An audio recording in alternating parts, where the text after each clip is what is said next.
Hey everyone, Sparrow Spalding here, and today I'm going to talk about the fact that we live in a world full of narcissists, all right? Turn on your TV, you're gonna see this. They're everywhere. And it's really something that I think it's important to be aware of because these are the people who are often running day-to-day operations or controlling the planet. And they have a ton of influence, whether it's through media, whether it's through television, whether it's through, government, people telling you how to live your life, what to do, medicine, they're everywhere. So let's break this down, okay? And let's really dive into where you're going to find a narcissist in your everyday life, all right?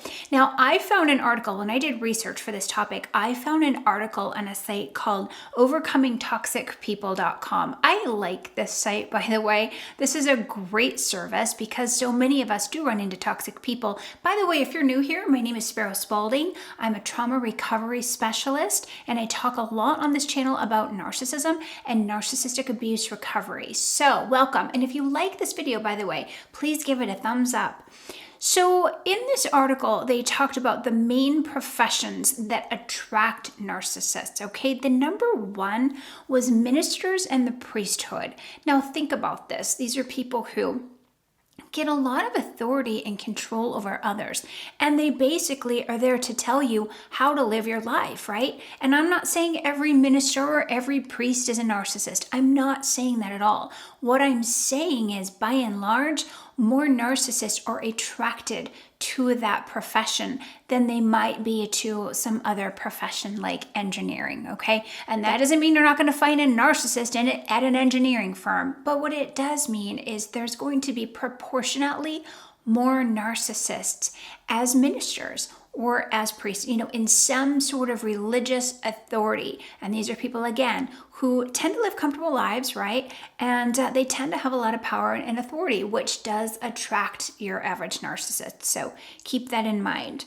The world of finance. Finance is rampant with narcissists. And one of the reasons in the article for this is because narcissists tend to like hierarchies. They like to be able to climb a ladder. So think about corporate ladders, think about in the military, think about law enforcement, and think about the world of finance, climbing that echelon until you're the, senior or executive vice president, those kinds of things. And, with money often comes a lot of power, right? And people who work in finance tend to have more money, or they have the opportunities to make a lot of money, and oftentimes by using other people's money, interestingly enough. So think about your bankers and people of that nature.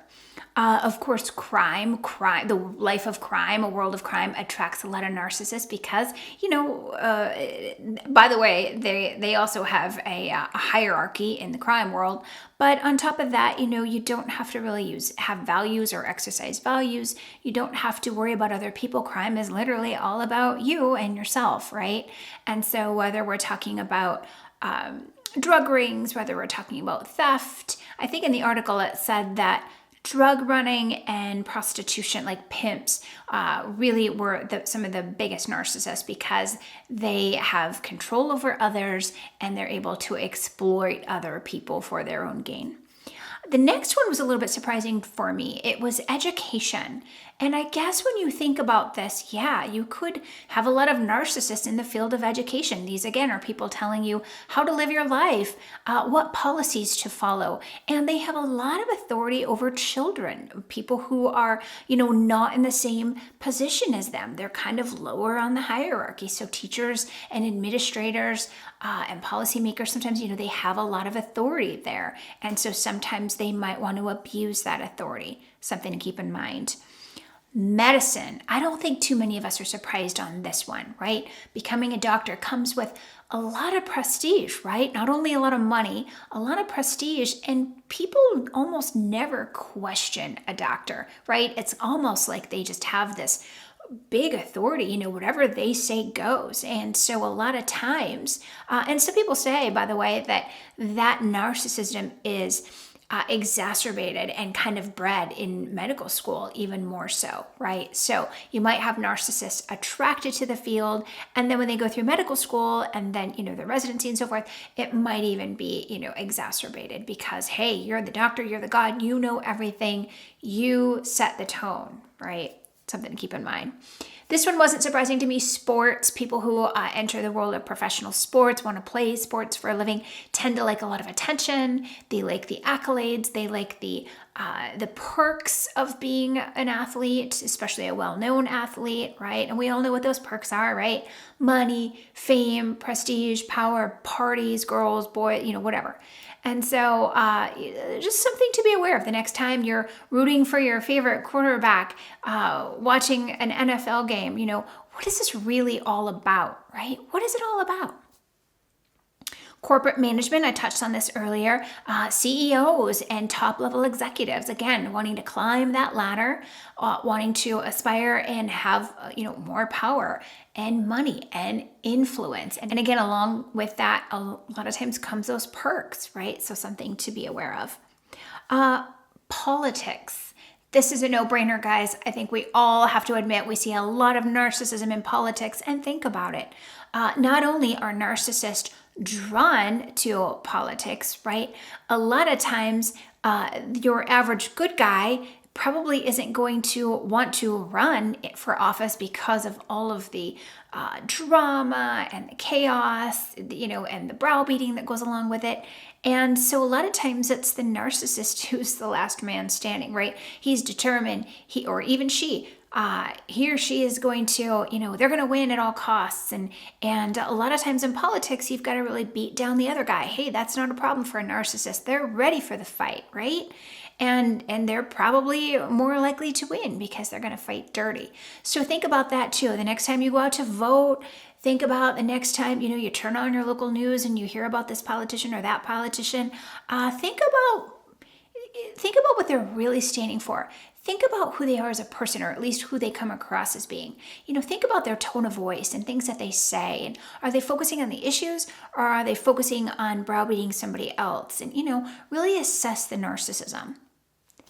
Law. Here's another one. And I'm always reminded of the Bible quote, and I don't know what quote it is.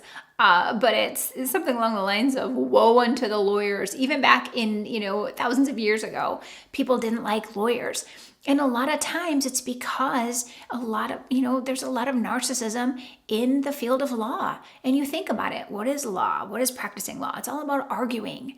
And not only is it about arguing, it's all about interpretation. So even if a lawyer loses a case, they can kind of rationalize it away. Well, the judge interpreted the law in this way versus this way. It's really never about them and their poor performance. Although I've known a lot of lawyers over the years, and I can't say I've known a lot of great ones.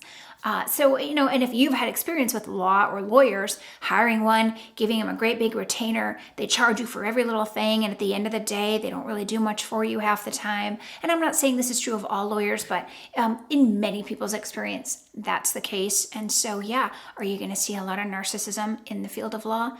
Probably so. This is a no-brainer. Entertainment, right? Whether it's acting, whether it's music, whether it's, being a newscaster even. A lot of times you're going to see a lot of narcissism in entertainment because these people are just craving attention. They are dying for attention. And when you see, you look at yahoo.com, or, you turn on one of these shows that are talking about celebrities, that's really all it is. It's them posing. It's them having to have the latest, greatest handbag and all the jewels and the best suits and being ostentatious. And then they say, well, we don't really like the paparazzi. Oh, but you do, right? You like it when it's convenient for you. You don't like it when it becomes intrusive, right? Sometimes that's the price you pay. But so many people who are famous, not everybody maybe who's famous, but so many people who are famous are drawn to that because of the narcissism, because of the, look at me, I'm the most important person in the room. It's all about me. And, so again, thinking about that the next time you're thinking about your favorite actress or your favorite singer, what is their degree of narcissism? Have you ever stopped to pay attention, right? And even if they come out and say, oh, I'm for this charity and I'm for that charity, look a little deeper. You might be for that charity, but who are you as a person? Are they a person that has to be splashed all over the pages of every magazine and, every online publication? Or are they trying to live a quiet life, even though they might be an actor or an actress? You figure it out. Military and law enforcement. Sad to say, but we see a lot of narcissism here. Military, again, there's that hierarchy. We can climb it, maybe get to the top. And every time we climb it, we get a little more power and a little more prestige, right? We get the medals and the badges and all of it. And in the process, we're very taken care of, right? In the military. And I'm not saying people don't sacrifice and give a lot. They do. What I am saying is a lot of times narcissists are drawn to the military or drawn to law enforcement, right? Think about law enforcement, carrying a gun, wielding all the power. And, we see, especially in the last few years, we've seen lots of examples of police brutality. We know there's a lot of domestic violence among police officers and, just something to be aware of. These are the people enforcing laws. These are the people sometimes even influencing, creating policy. We need to be aware of this. The other thing I want to say along these lines are these professions that I just mentioned. From the moment we wake up in the morning until the time we close our eyes and go to sleep at night, right? Whether it's the government, whether it's the news, whether it's politics, entertainment, you get in your car and turn on the radio and someone's singing a song. These people influence us constantly. They influence our children constantly. Just take a step back, pay attention. What is the quality of this person and this industry that continually influences me day after day after day?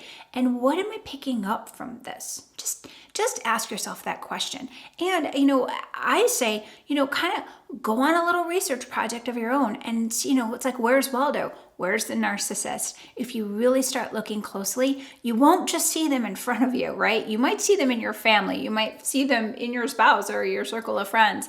It's harder sometimes. We don't always pay attention, but look out further. You're going to see them everywhere. So, as always, guys, if this was helpful, please like, share, and subscribe. And as always, hug yourself from me, and we'll see you next time.